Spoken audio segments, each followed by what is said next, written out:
আসসালামু আলাইকুম। 18 বাংলা সংবাদে সবাইকে স্বাগত জানাচ্ছি আমি ওয়াহিবা রায়ান। 297 কোটি টাকা দুর্নীতির মামলায় জনতা ব্যাংকের সাবেক চেয়ারম্যান ও অর্থনীতিবিদ অধ্যাপক আবুল বারাকাতকে কারাগারে পাঠিয়েছেন আদালত।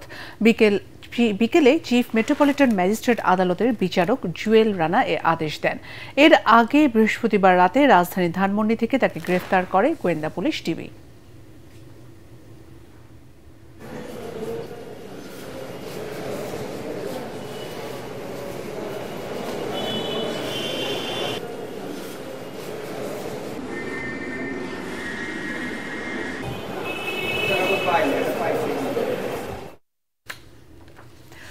আগে সংস্কার পরে নির্বাচনের কথা বলে জনগণকে বিভ্রান্ত না করার আহ্বান জানিয়েছেন বিএনপির সিনিয়র যুগ্ম মহাসচিব রুহুল কবির রিজভী। তিনি বলেন, সংস্কার কোনো স্থির বিষয় নয়, এটি একটি চলমান প্রক্রিয়া। নয়াপল্টনের দলের কেন্দ্রীয় কার্যালয়ের সামনে খালেদা জিয়া নেতাকর্মীদের সুস্থতা কামনায় আয়োজিত দোয়া মাহফিলে তিনি বলেন, বিএনপি কখনো সংস্কার বিরোধী নয়, বরং বিএনপি সবার আগে সংস্কার প্রস্তাব দিয়েছে।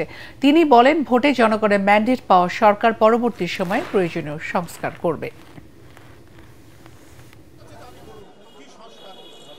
সমাজ এবং রাষ্ট্রে যখন যেটা প্রয়োজন বড় হবে, গণতন্ত্রের স্বার্থে, রাষ্ট্রের স্বার্থে, জনগণের স্বার্থে, তখনই সংস্কার করে সেই আইন প্রণয়ন হবে। এটাই তো গণতান্ত্রিক সংবিধানের নিয়ম। কিন্তু ওটাকে মূলনীতির মধ্যে নিতে হবে, আগে সংস্কার ইত্যাদি ইত্যাদি কথা বলে কেন এই জিনিসটা আপনারা এইভাবে জনগণকে বিভ্রান্ত করার চেষ্টা করছেন? এটা না করে আমরা যেটি বলেছি, জনগণের ক্ষমতা জনগণকে ফেরত দেন। দ্রুত জুলাই সনদ ঘোষণা ও নিরপেক্ষ নির্বাচন কমিশন গঠনের দাবি জানিয়েছেন এনসিপি দক্ষিণাঞ্চলের মুখ্য সংগঠক হাসনাত আব্দুল্লাহ। জুলাই পদযাত্রার অংশ হিসেবে যশোরে জুলাই আন্দোলনে নিহতদের পরিবারের সাথে মত বিনিময়ের সময় তিনি এ দাবি জানান।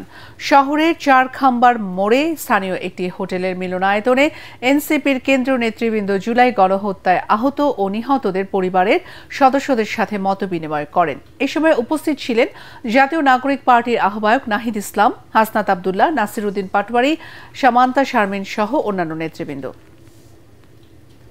অন্তর্বর্তীকালীন সরকারকে বলতে চাই, আমাদের প্যাকেজ আকারে সবগুলো দিতে হবে। প্যাকেজ এটা আমরা আমাদেরকে পরিকল্পিতভাবে নির্বাচন থেকে আলাদা করা হইতেছে, পরিকল্পিতভাবে ট্যাগ দেওয়া হইতেছে না। আমরা নির্বাচন বিরোধী, আমরা কিন্তু নির্বাচন বিরোধী না। আমাদের সবগুলোই লাগবে। কেউ বলতেছে আমার এটা চাই, ওইটা চাই না, ওইটা চাই, সেটা চাই না, আমার সবগুলো চাই। আমি সংস্কার চাই, আমি বিচার চাই, আমি জুলাই ঘোষণাপত্র চাই, আমি নির্বাচন চাই। ঢাকায় জাতিসংঘের মানবাধিকার বিষয়ক কার্যালয় স্থাপনের প্রতিবাদে বিক্ষোভ করেছে হেফাজতে ইসলাম।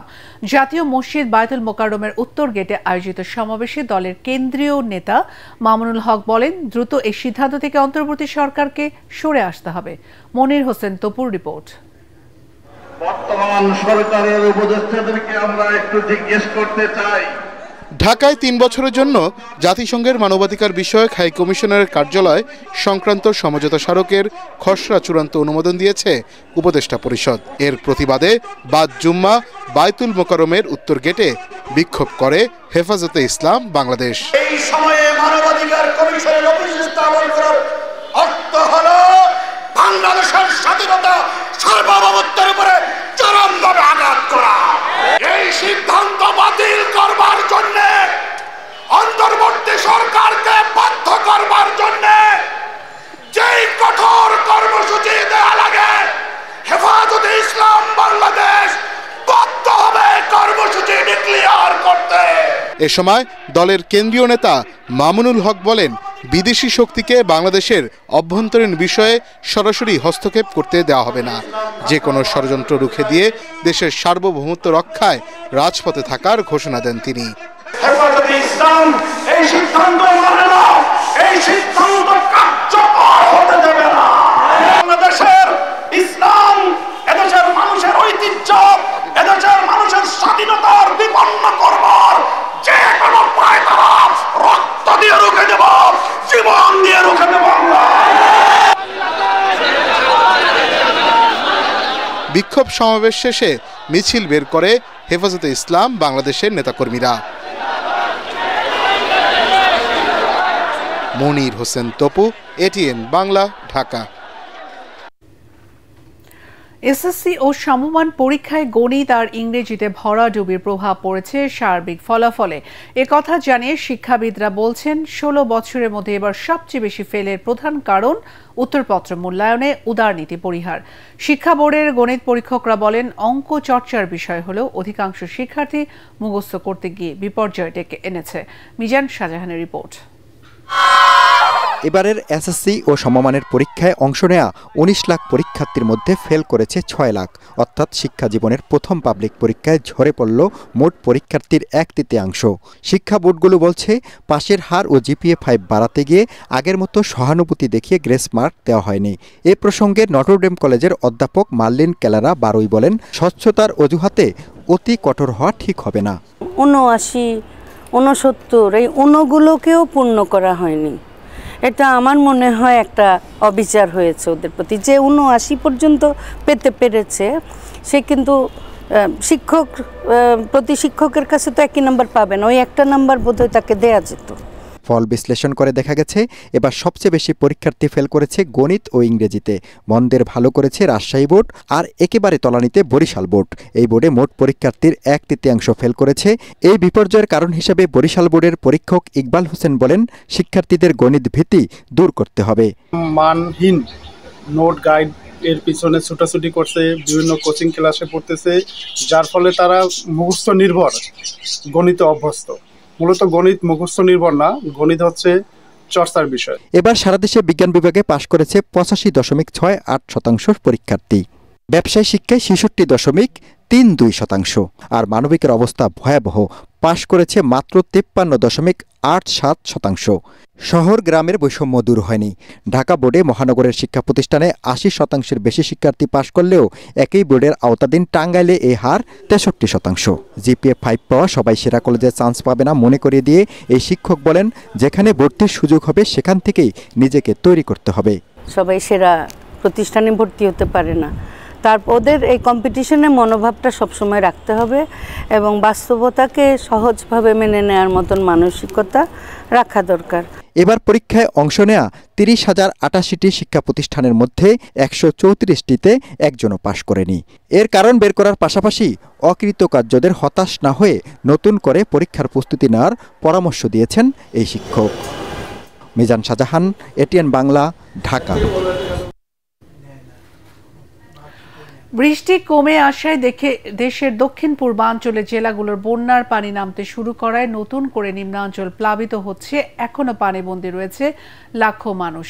ক্ষয়ক্ষতির পরিমাণ জানতে কাজ করছে প্রশাসন। বর্ষণ ও ঢলের পানিতে এ পর্যন্ত একজনের মৃত্যু হয়েছে। বিস্তারিত জানাচ্ছেন আশিকুর রহমান। ফেনীতে নামতে শুরু করেছে পানি। মুহুরী, সিলোনিয়া ও কহুয়া নদীর পানি বিপদসীমার নিচ দিয়ে প্রবাহিত হলেও 21টি স্থানে পানি প্রবেশ অব্যাহত রয়েছে। এখনও পানিবন্দী লক্ষাধিক মানুষ। 3 উপজেলার 110টি গ্রাম প্লাবিত হয়েছে।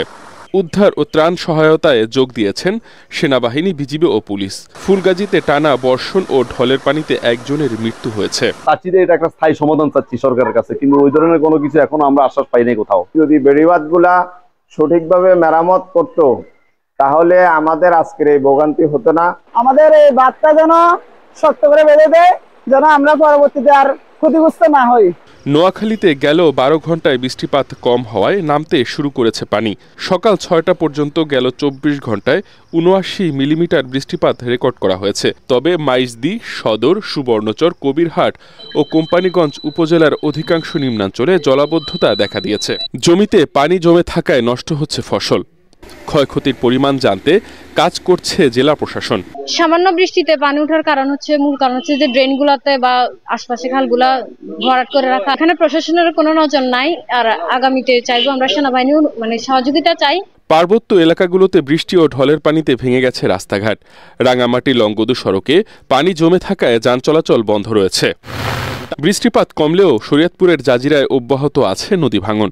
গেল 2 দিনে পদ্মা সেতু প্রকল্পের প্রায় 300 মিটার এলাকা নদীগর্ভে বিলীন হয়ে গেছে। আশিকুর রহমান, এটিএন বাংলা। পরবর্তী সংবাদ দেখার আমন্ত্রণ জানিয়ে এখনকার মতো শেষ করছি। এটিএন বাংলার সংবাদ ইউটিউবে দেখতে ব্রাউজ করুন, youtube/এটিএন বাংলা নিউজ। ধন্যবাদ।